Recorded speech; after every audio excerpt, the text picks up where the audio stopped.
Alright guys, so this is what I did for rear speakers. This is an ultimate, but like everything, they charge more and take away less stuff, or give you less stuff. So anyway, it's an ultimate. Got the Rockford Fosgate, everything in the front. No back speakers from the factory, even though it's the highest model you can get. So they want $1,200, I think it is, for the Stage 4, which gives you the speaker and amp underneath the dash, or sub and amp underneath the dash, and then the two rear speakers in the enclosures. So I was able to find these enclosures, these speakers, and then just change the ends on the speakers to match. I'm all in, shipped to my door for under $200. I don't know. I'm not a huge, I don't know a whole lot about, speaker stuff really, but it's just when you're riding it, obviously the motor's back here, so that's where you want to hear the music at, because it's where it's the loudest, and there's no rear speakers. Everything's coming from this and this. Just doesn't make sense.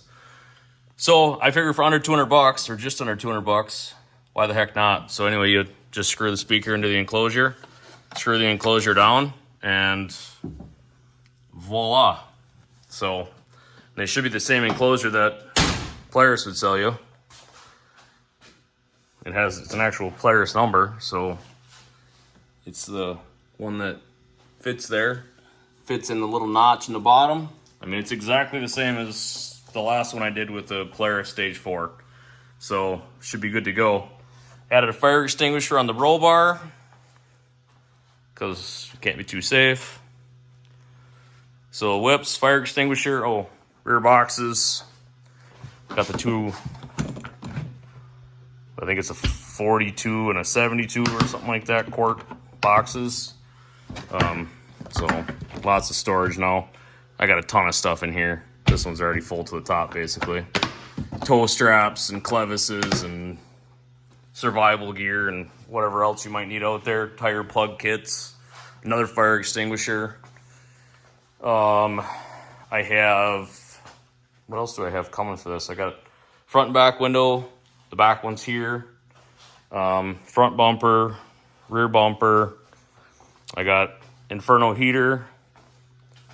What do I got in the stack? I got the 8-gang switch panel from Oxbeam. I got a 6,000-pound winch. I got some stuff downstairs too, but kind of fixing to do this one right, like I think I tend to do, but I'm gonna kind of make it hurt once, buy once, cry once, I guess. Get it kind of the way I want it so that it's good. And if I can build it as good as it rides and as good as it goes, the suspension on this thing is just unbelievable. I've never driven anything that handles and drives like this. The Pro XPs are just crazy chassis, and this is just a big leap forward from there. So it's super stable, it's super fast. I mean, you can ride it just about planted. It feels strong, but it doesn't feel overly loose when you get on it, which I'll probably help that a little bit when I add clutching and tuning. And I got RPM, all their boost tubes, blow off valve, all that stuff's over in another pile I got started. So it's gonna be a pretty fun build. Stick around. I'm not 100% sure how far finances are gonna allow it to go. Pretty damn deep in this thing already, but I really enjoy it, and that's all that matters, right? If I die tomorrow, I died happy, died having fun. Here's my quandary today, boys and girls. This thing comes with the red and gray stickers. Here's my thoughts. I'm thinking about taking the red and the gray off back here. Leave the dynamics, probably, maybe. I'm not sure yet, but probably. Taking the red off. I'm not sure about the Turbo R yet. Maybe just leaving just the Rzr on it so it's not completely plain. And then it comes with this red up here, just an accent. The seats are already red on the inside. The springs are already red. And then it's going to have the black Polaris extended fenders, front and back. I'm thinking that might be the play. Take the rest of the red off. That'll be enough red on it. I mean, I can always accent it with something else, but that's kind of my thought, is if I get rid of those red and gray graphics, other than I think I'll keep this. I think this looks pretty cool, but I'm not sure about the rest. What do we think? Think that would look good? I think that looked pretty good. We're gonna try that, I think. I got some stuff coming for this. Obviously, everything's hard to get, like it's been. So I did put in the Polk audio speakers in the back. This is an Ultimate, it doesn't come with it. So that made a big difference in just the sound output, because it's right behind your head. The whips, the fire extinguisher. So far, that's about it. But I think, like I said, I'm going to pull those off, and I'll show you what it looks like here. All right, guys. So we're going to peel these stickers. So the trick to this is, if you've not done this before, get your wife's curling iron, put it on heat. What I do is I'll just walk down it a few times like this.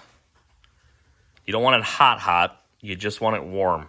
If you get it hot, then the sticker starts to get like stringy, and it'll be weak when you go to pull on it. You want it just a little bit warm, and then just start picking on the corner with your fingernail until you get it to peel up. And then what I do is I'll hold it with my right hand, hold the sticker corner that you peeled up over here, and then just sort of close to where you're pulling at. Just keep walking down it with heat.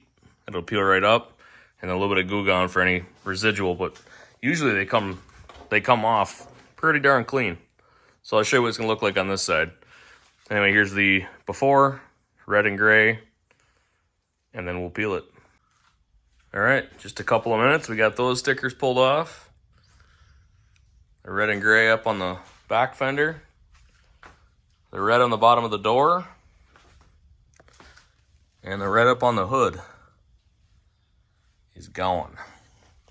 I think it looks good. I think I like the way the rest of it looks.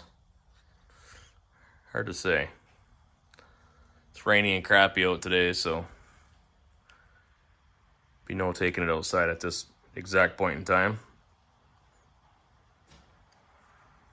Let me know what you think. I think it looks pretty cool like that. Like I said, it's gonna have, these are gonna end up being black, which kind of stinks that they cover them up, but those extended fender flares get rid of all these pockets. You don't have to even put the filler panels in there. So that gets rid of all that. And then, what else was I talking about? Fender flares. There'll be a few other things that I add on to. I was thinking red bumpers to start with, front and back red bumpers at some point. This one's already red, but it's just really small. We'll see. We'll see what I do with those, if anything. The back kind of, I think, needs a bumper, but we'll see what how the finances go and how we're feeling on that part. I think just pulling the stickers off makes a world of difference. Not that the red's bad. I just think it was a little much. I think the red was a little overdone on the outside. There's the 50 caliber aluminum machine grill in it. So I did a little differently than most probably. I left the factory grill in behind it. It's actually meant to have all these bolts in here and hold it in. But all I did is on the back side, I don't know if you can see that or not. On the back side, the factory grill's got this rib here. And at the bottom, I just trimmed it down so it would slide in like behind it. So, I mean, you gotta horse it in there a little bit, but it's in, it looks good. I like it.